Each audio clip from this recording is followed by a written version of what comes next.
Alright, we're all connected up, and I've already done the compass calibration. I'm not going to go over all that in this video. We just want to get it up in the air and see what the camera quality looks like, see how fast this thing goes, and we'll check out a little bit of the functionality of it. In future videos, I'll go over everything. So let's just get it in the air.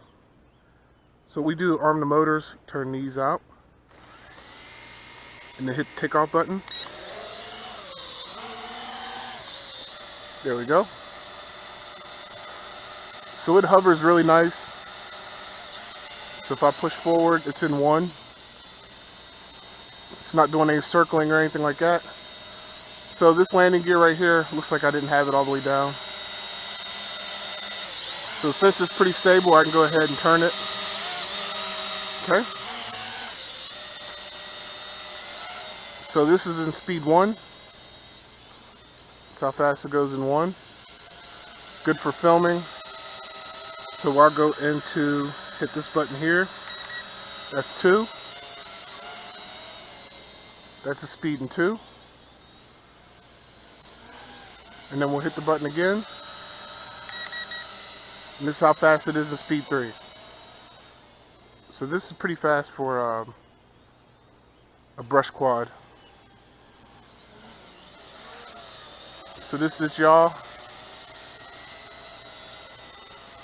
And notice how stable it is even without having all the sensors on it. It's pretty much sitting in place. There's no wind out here today, but this is very stable for a cheap quad.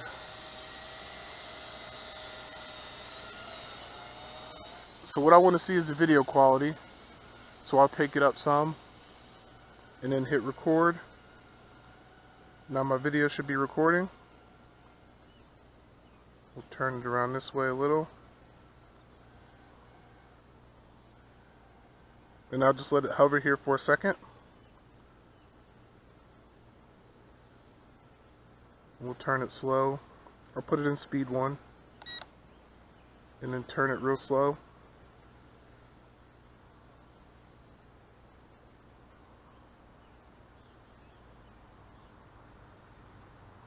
There we go. So this is the 1080p video you can expect from it. We'll see how high we can go. 60 meters.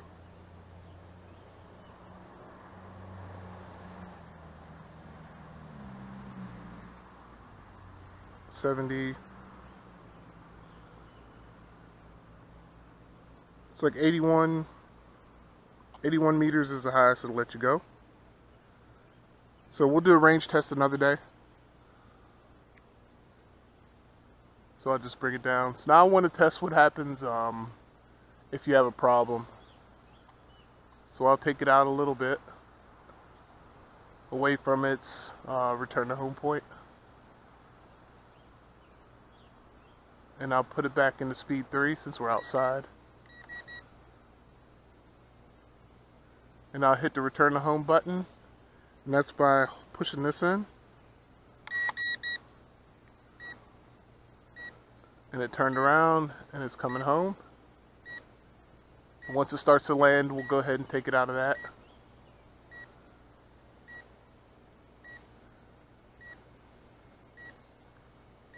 It is now above me.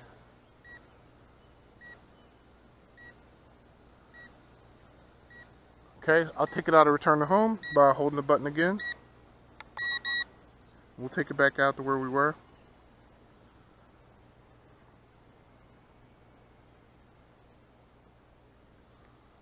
Okay, we'll go out a little this way.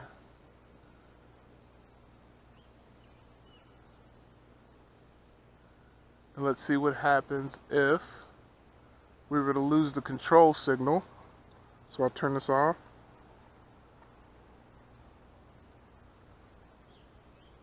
And it is returning home. We'll see what happens when I turn it back on. And as soon as the controller regained connection with the quad, it stopped in the air. So we know it'll start to return to home whenever you lose signal with the controller, so that's good. Let's bring it down some.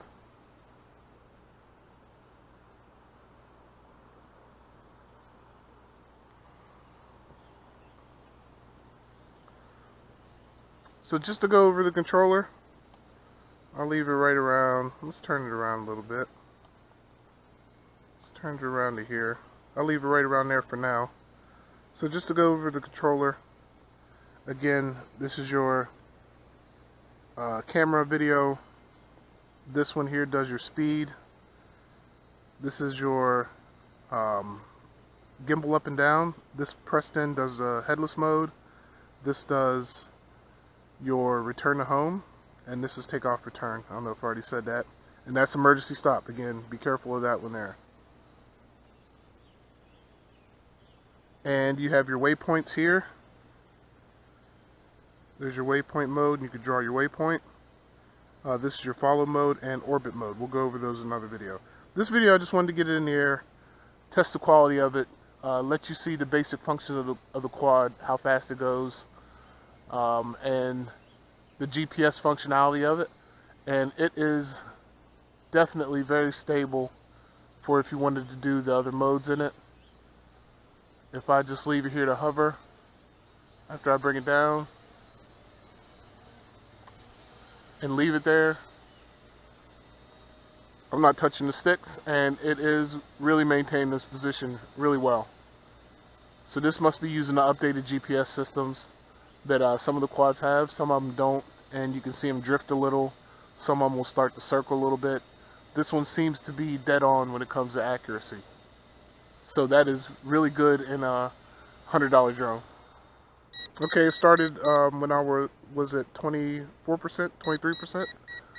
And we'll see how close it gets to landing to the pad. Tilt the camera down.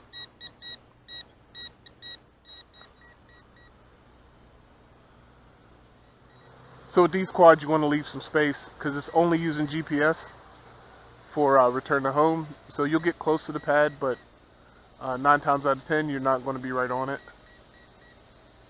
So right now we are sitting at 20% battery, and it did not do an auto return, it just brought it close enough.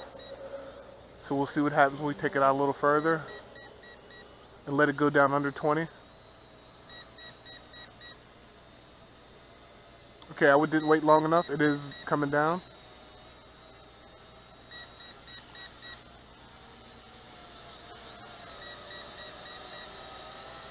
So we'll go ahead and bring it closer to me. And you can just put your hand under it.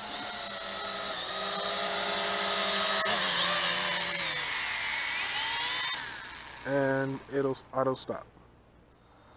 Okay, that's it for this video. The next ones I'm going to go over more of the functions of it. This is just a real quick look at this new Eachine drone. And if you like it, let me know. If you don't like it, let me know. Leave some comments below. And subscribe if you haven't to my channel. And I'll stay up to date on what I do with this quad and other ones that I have. I have several giveaways that I'll be doing. This one will also be given away later on after I do some videos on it. And yeah, stay tuned, and we'll see you next time. All right, thanks for watching.